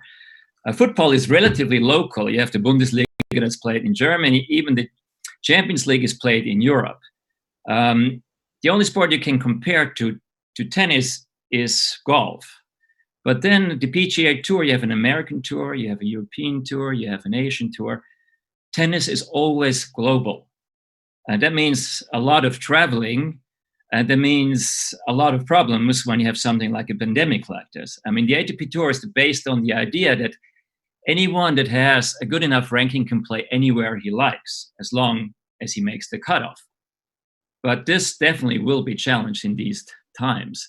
Imagine somebody comes from an area that the pandemic maybe is, at present expanding itself, and might have to go into quarantine to go somewhere, which is completely impossible. I mean, you can't put somebody like Zlatan now in Milan for 2 weeks in quarantine if he wants to play a tournament in Shanghai, for example. So, I mean, these are huge challenges for tennis. What I thought is interesting, one of the speakers mentioned, sports, how important it is for the well-being and everything. Actually, several did. And I wholeheartedly agree. The thing about professional sports, though, it's, completely different.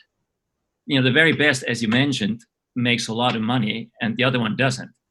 So people want to see records. They want to see winners. But winning has its price, which means that to be as good as these people are at what they're doing, they are focused single-mindedly on this task. So there's not so much room, for socializing with others and thinking about this and thinking about that, because in a sense, it's this single-minded focus that makes a lot of these athletes as good as they are. But tennis is really poorly equipped, and it might have to reorganize itself in more local areas, maybe a European tour and American tour, if this stays the way it is. Thanks, Heinz. So I think maybe this break we are experiencing the sport is a good time to rethink, to reshape, and the leading institute is the Aspen Institute in that regard. The leading thinker of the institute is Tom Farrey. Tom, what we would like to hear from you is that you're leading so many conversations across all sections in the United States. What, in your view, is the next model of sports in the US post-COVID-19 world? Yeah, well, first of all, it's a real great pleasure to be here, Christoph, and this whole panel. Really such an honor. So thank you for inviting me. The next model for sports. So it's interesting in the United States. I mean, we're a large country. We have a very unique sports system. One, as some of you may know, we're one of the few nations in the world that does not have a ministry of sports to coordinate sport activity or even set an agenda for what makes sense in terms of child development or athletic development. There's a lot of money in this space. A lot of it's moving at cross purposes. And there's some benefits in that, and then that there's a lot of entrepreneurial activity, but there's also a lot of chaos as well. One of the more chaotic aspects of our sports system is that we have embraced at the youth level this manic race toward travel teams, sorting the weak from the strong at very early ages, starting when they're in first grade, 6 and 7 and 8-year-olds, holding tryouts and putting the best ones over here and then putting the rest of them over here. And those recreation environments often dissipate after a few years. We don't have the club structure that a lot of the world has to kind of continue participation into adulthood. And so these kids, traditionally the prevailing model has been one in which we kind of put the best kids on those teams and we load them up with lots of competition, year-round play, a lot of pressure. Some of them go on to play in college. Some of them go on to play in the pros, but a lot of them just don't make it. They either get burned out or they have overuse injuries, or they're just kind of pushed aside because they were not early bloomers or their family couldn't afford the club team environment. So we have recognized within our project at Aspen, Project Play is this thing we started 6-7 years ago to coordinate activity to fill this leadership void, that we have something of a dysfunctional system at best and a broken system at worst. And so the COVID crisis has really laid those gaps and deficits and fundamental flaws in our sports system, laid them bare. We have no coordinated decision making. So for instance, when the professional sports shut down and college sports shut down, well, the youth kept going because no one was telling them that they couldn't do this. And then they're the first to restart. We've already had like an organized baseball tournament in Missouri last week. Why? Because they could. Nobody's going to stop them from doing so. So I think there are these, it has laid bare the lack of governance that we have in this country and the need for better coordination and governance for the sake of public health, if nothing else, but also for children.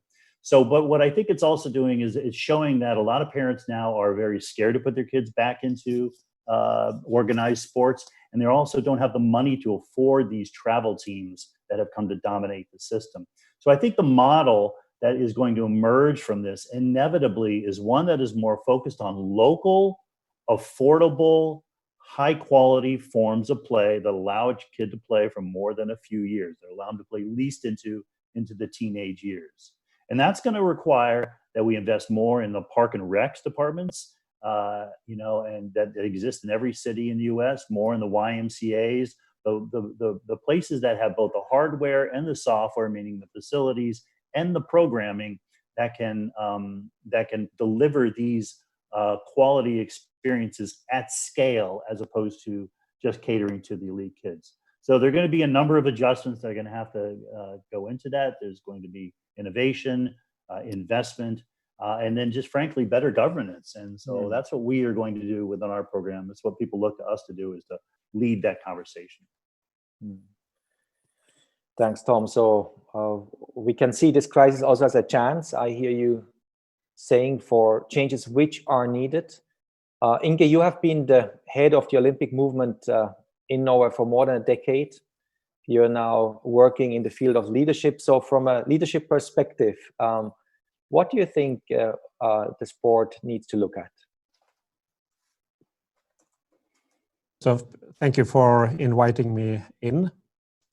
First of all, I think it's important to take a responsibility that sport is by far the biggest movement in the world.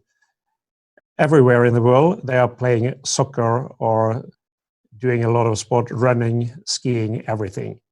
So the sport leaders, the coaches, responsibility, because they can also show a way. And especially in these days when many countries are opening up, then the arena for children is an arena to learn how to treat each other. And it's also important, additionally, to take control.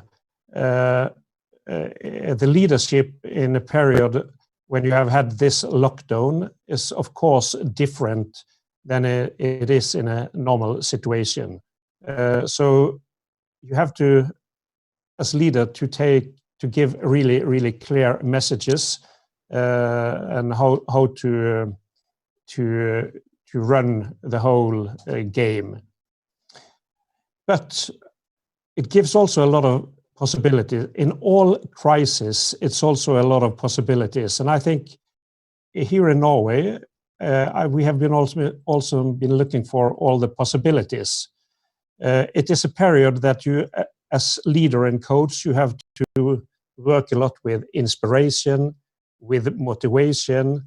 You have to reflect on a new situation, and you have to be creative.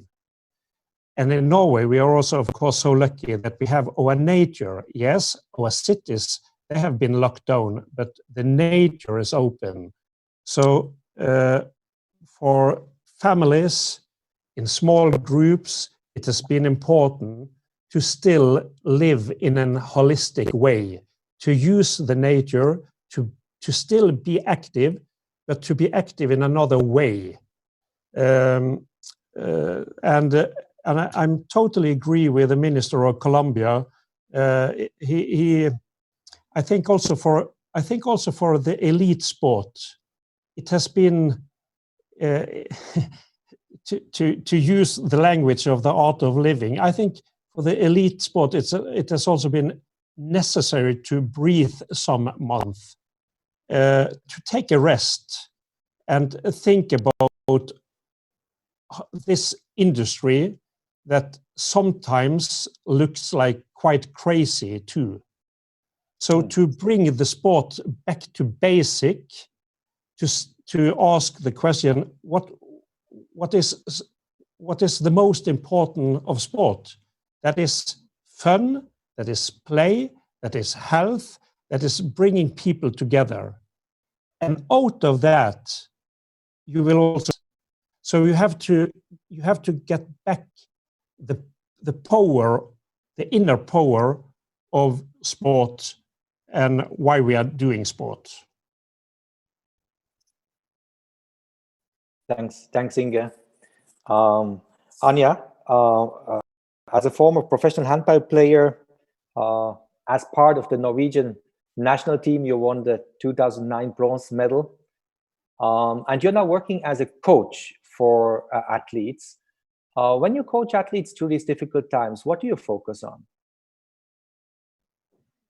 When I coach them right now, I focus on the things that's actually been said here. First of all, I want to thank all of you for being here and for inviting me in. It's such an honor, so thank you.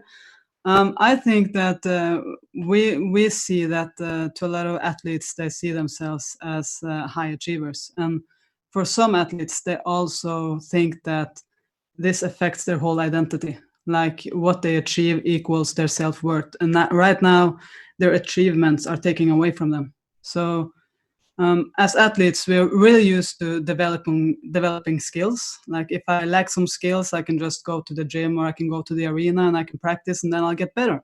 And that's kind of the way that we do things. So we know that we will get better when we practice. But when I was an athlete, I got to this point that I was feeling like it was never enough.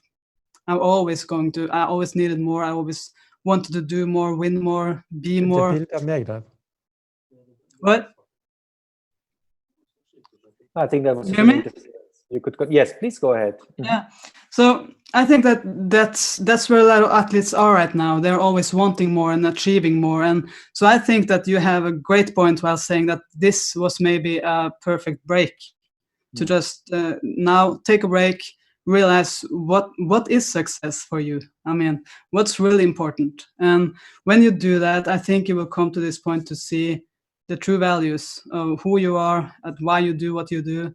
And I got there myself as an athlete. I had to really dig deep and dive into the big question, like, wait a minute, if I could develop these skills, then how about I just develop the skill that really makes me feel good without achieving so much, just feeling at peace and at ease with who I am and without so much fear in my life. So I did meditation, I did Vipassana, silence retreat, and that really helped me. So then I figured out that I want to do this and I want to bring this out to the world, and I want to help athletes and coach athletes in this way of thinking, because I think if you get there, if you really dig deep and you want to go be true to who you are and your own values and just be at peace, be free in your mind, explore the mind, then I think that you will really have the opportunity to live a great life. And you don't really need to win all of those gold medals to be there. You can always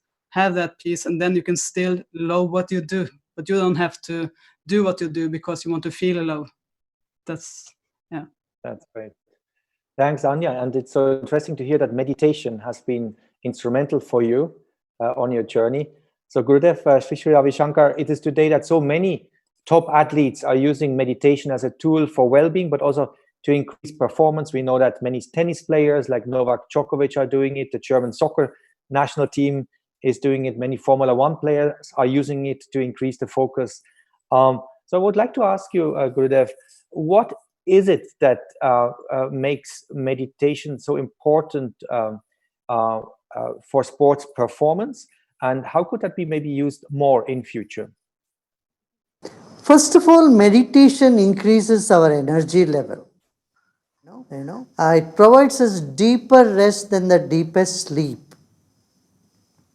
As the Medical Journal of America has published an article in 2018, they say even 2 months of regular practice of meditation can increase the gray matter in the brain and change the structure of the brain. So there are a number of research work which has happened in the field of meditation and its benefit physiologically. Psychologically, I would say it can keep the enthusiasm in a person and the presence of mind. This is something very important. If you're thinking about the past, you're angry about the past, you're anxious about the future, you lose a lot of your energy. Meditation helps you to keep your mind in the presence, which is very much needed for any sports, I would say. Thank you so much. Now, Peter, you and your team from Peter Martin Communications and the World Fund for Ethics in Business have used this break in sports to come up with an initiative, the United for Ethics in Sports initiative. Would you like to talk about that? Thank you. Thank you very much, and thank you for the invitation. But let me start quickly with my expectations for the time after Corona, then I will switch quickly to the United of Sports idea. I think there is a chance to come back to the idea of sport after Corona or after COVID, and sport as a moving social interaction with more modesty, fairness, respect for players, and respect for spectators. Mindfulness and health, as well as self-organization, I think, are becoming key. More together than in a loud mass event. And this, I think, and I believe, and I'm convinced, is a big chance for these social media community we launched, the so-called United for Ethics in Sport community. This platform deals exclusively with the topic of ethics in sport. Now, why United for Ethics in Sport? I think the existing global sport federation organizations have a hard time dealing with ethics in sport. The main reason for this is that as a part of their association structures, this makes huge challenges for them. In other words, global associations, sports associations, cannot really control ethical behavior in certain countries. And therefore, for them, it's rather difficult to control ethical behavior. Now, ethics in sports begins at an early age, kids. And ethics in sport can therefore be only brought to life as a mass movement by athletes themselves, amateur and professional athletes. So amateur and professional athletes are invited to join the United for Ethics in Sports platform. Both amateur and professional athletes from all over the world can be part of this social media community. What is the benefit for the athletes? As a member of the United for Ethics community, by liking our Facebook page, you will have the following benefits. First of all, it's a worldwide network with athletes who share the same goal, which means more ethics in sports. Do something good and keep the sport clean. Then you will be invited for regional and global United Ethics in Sports events and initiatives. And I think if all the athletes, amateur or professional, are following the principles of United for Ethics in Sport, we will have done a big step forward in the future. And COVID-19 is a big chance. We have created this platform, obviously already last year, but we are launching it now. And I believe that this platform comes in the right time for amateur and professional athletes. Thanks, Peter. Great initiative. We will now aim to do a second round. And in this second round, we'll look a little bit more personal in your whys for the sport and what have you learned from the sport personally, because all of you are just great athletes and representative of the sports. We'll take about 2 minutes per person for the answer so that we can be in time. And I would like to start with you, Excellency, the Minister of Sports from Colombia. And Shri Ravi Shankar has been quoted to say that if he could replace all the guns in the world by soccer balls or balls of other kinds, this would be a big progress, a big step to achieve peace on this planet. What role do you see the sports holds amongst the Colombian people? And is it indeed maybe a very important vehicle to bring sports and peace bring peace to the society? Thank you, Christoph. Yes, definitely. I think sports is the best vehicle right now a country like Colombia has to find peace, but something I think even more important, to find inner peace. Sometimes we're always talking about how others can achieve or perceive peace. And I think the best thing for the human race right now is to understand the value of the present moment. As Guru was saying, we're always worried about the future or maybe regretting the past. And I think what we can do right now as the leaders of sports, many of us that are right here in this panel, is understand that this coronavirus is here to send a bigger message to society. And that bigger message is that our idols, I repeat, we have positive idols. Most of them practice the real ethic in sports, but they have become addicted to competition. And when you become addicted to competition, you start struggling with your inner self. And this is not only true in sport, it is true in politics, it is true in businesses, it is true in entrepreneurship. And I think this moment is very important for Colombia, especially. And this message is I think, true for other countries, is how we can understand the real underlying message. We have to search for what I call the emotional medals, not the gold, bronze, or silver. We have to do a real introspection of societies. And that's why at the beginning I said that Ministry of Sports in many countries, or secretaries of sports in many countries, have to work through education. I think the private sector will find its way through innovation. There are a lot of things that are going to come out positive in the economic sector for sports. I think it's gonna happen. But we cannot forget the real message coronavirus brought to humankind. And that is that sports, health, mental health are here to make us understand that we have to become leaders in this new perspective. So that is my real message, Christoph, to all of us here, is understanding the role that right now sports have in society.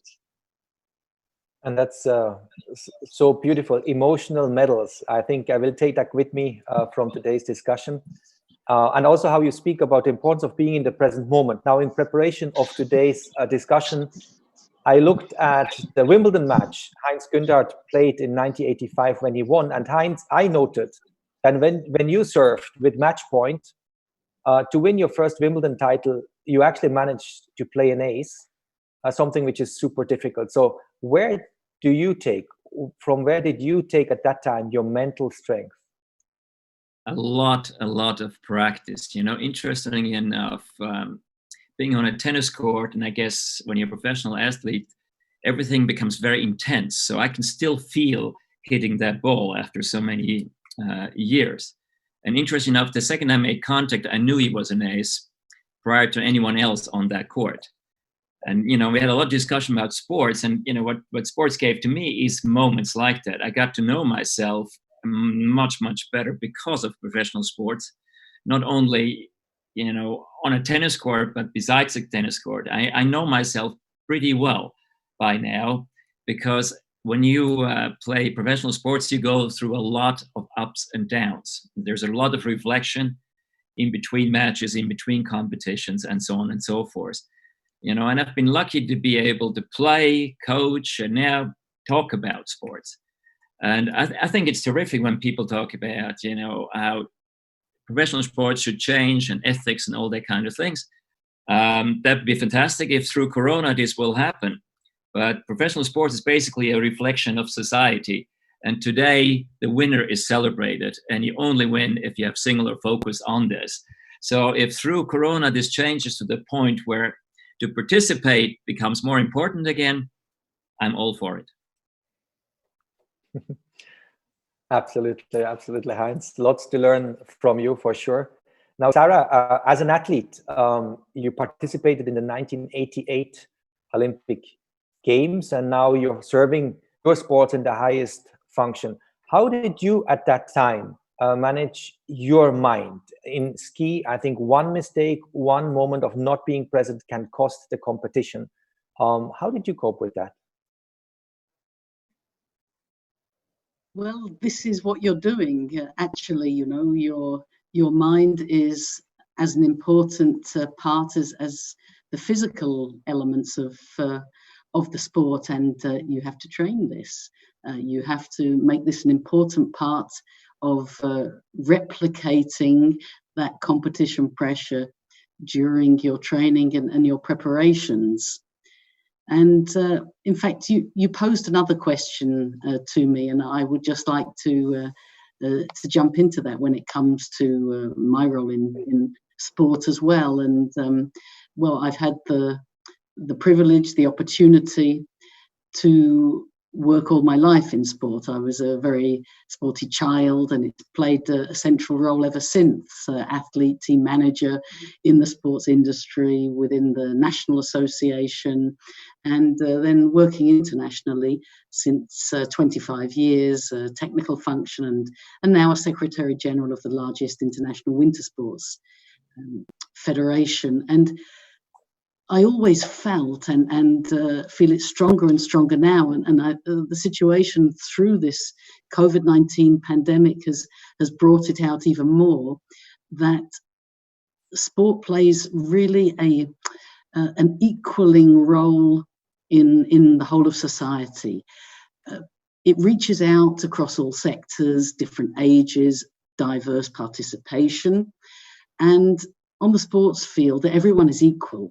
You know, as an athlete, even though I come from a non-traditional winter sports nation, Great Britain, nevertheless, I was equal with my counterparts from everywhere else in terms of what we were striving for excellent, for best results. And this is also what recreational sport is doing in terms of bringing together people who come from all different parts of society to share in their common interest. And yeah, this we're going to take forwards, there's no question, and communicate that message, because it has a big and important impact through sport for how it can influence and support society in a positive way. Thanks, Sarah. Now, to all of us, we are running a little bit behind time. We have about 10 minutes to go and want to ask a couple of more questions so we can just answer in a nutshell. All say this time needs a lot of resilience. And Christoph, you have shown so much resilience in your career. You have been celebrated as a hero in the German nation, and you had real lows where you were attacked by the media. So how were you able to bring up this resilience? What have you learned from that? What can we learn from you?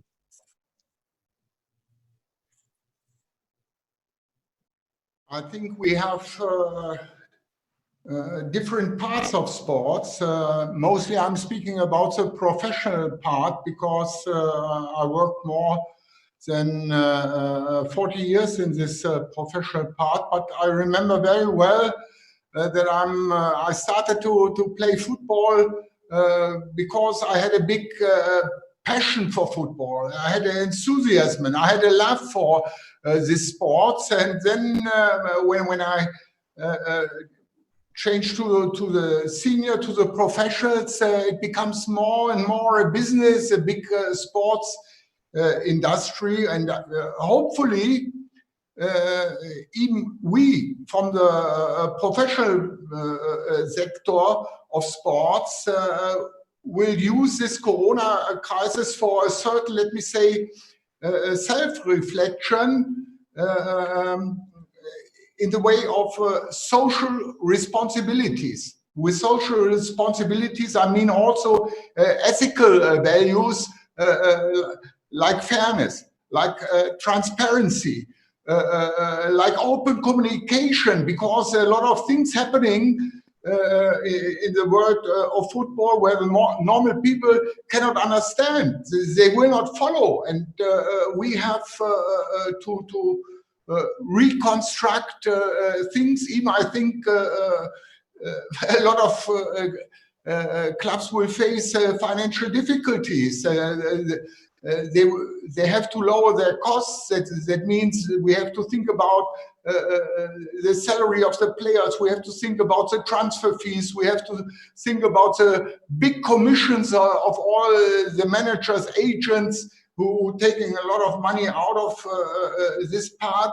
Okay, I think it's a chance for professional football to reorganize in a certain way. It will not completely change everything, but it's a moment of self-reflection and reconstruction, and it will not be the same the next years as it has been in the past. On the other hand, if we are speaking about the amateur sports, one of the much bigger community, okay, we have to get a I think we have seen even right now how important sports is for any society.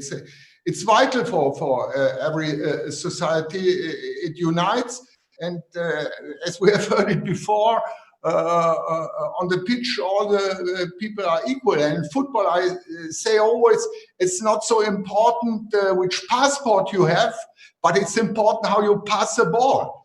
And therefore, I think we have to in this area, we have to think more about the essential values of ethics in sports. And I think it was Gurudev who said it, and I will never forget this, what he said. I said, look,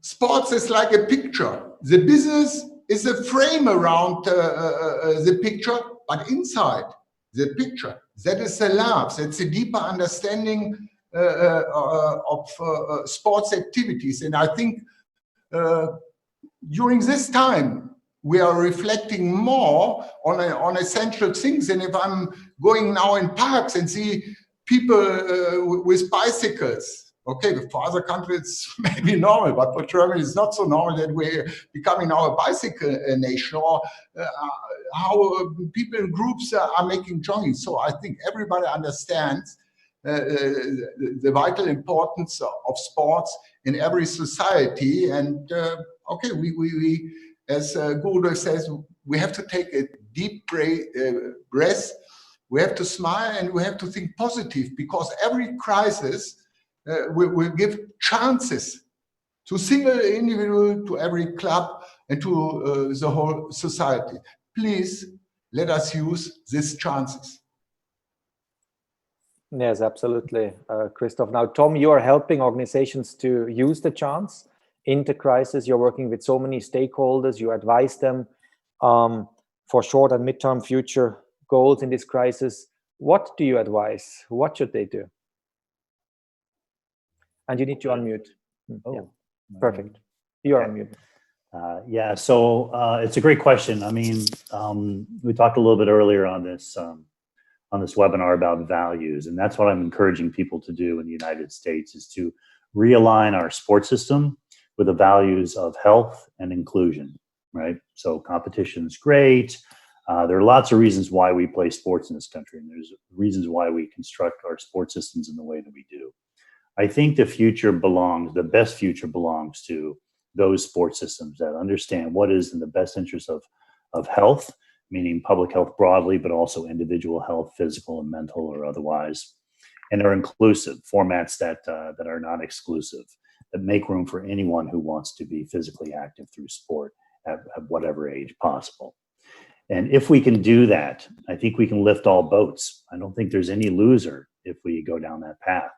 If we get every kid off the couch without running them into the ground, and they have an experience where they've come to love sports, they've developed physical literacy, they have learned skills and connecting with their peers, skills that can be transferred to non-sport environments and build our society as citizens. I think that's a glorious future for sport. So I would encourage every entity out there. This is what we're doing in the U.S. as well, and it's sometimes a little more challenging here in part because it is so disjointed, and because the U.S. is so organized around the idea of competition, and sometimes even winning at all costs, that it's this values-based conversation can be a bit challenging. But there are a lot of people, certainly here as well, who very much understand this and would like the system to move in that direction. So once we can have some agreement around health and inclusion being the core principles of our sports system, then strategically and tactically, how do we put that in place? What are the mechanisms? What are the policies? What are the practices? What are the partnerships that will bring that to bear? Because it's really a matter of changing both structure and culture. I've learned a lot from traveling around the world, and Norway, Inge Anderson, who's on this webinar, it's the most amazing sports system in the world, and they reorganized it really 30 years ago and put a document called the Children's Rights in Sport at the core of their whole principle. And it's been very inspirational for me, and I do everything I can in this country to encourage stakeholders here to think about the Norwegian model without constantly saying Norway, Norway, Norway. But there are countries that have figured this out. And so let's pay attention to them. Let's learn from them, and let's build that into our own systems. Thanks, Tom. Absolutely. Well, And yes, I had to leave, so I just take leave of you all, and wonderful being with you all. Please continue. I have another appointment, so I have to leave. Okay, thank you. Thank you so much, Gurudev. Bye, bye, everyone. Everyone, bye. Now, as our